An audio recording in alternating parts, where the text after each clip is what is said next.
2026 season is coming. I am excited to see what happens. Here are a few pointers on what's going to change.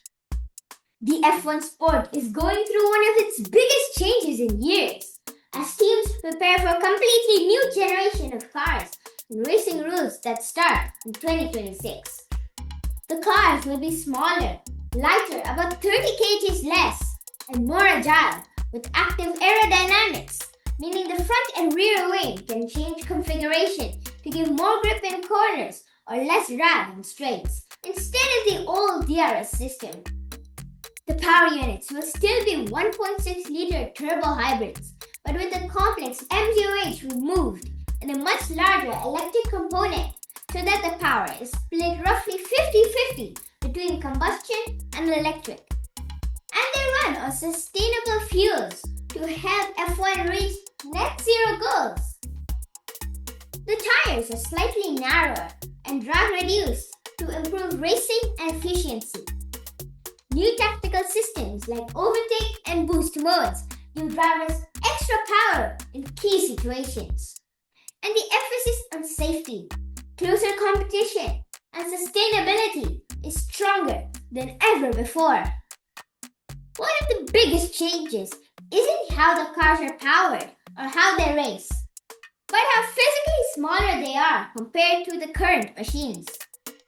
Under the new nimble car concept, the wheelbase, which largely determines the car's length, will be reduced by about 200 millimeters compared with recent cars, bringing it down to around 3,400 millimeters. This reduction makes the 2026 cars noticeably shorter and more agile on track.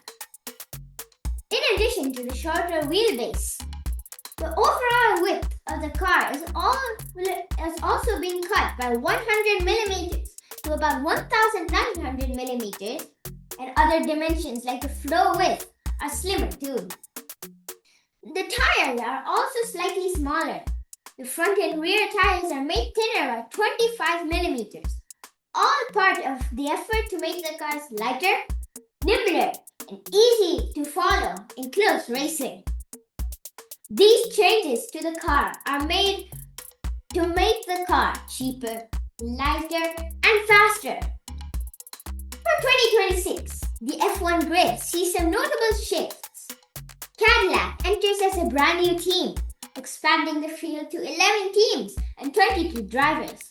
And Audi takes over the former Sauber entry with its own works program.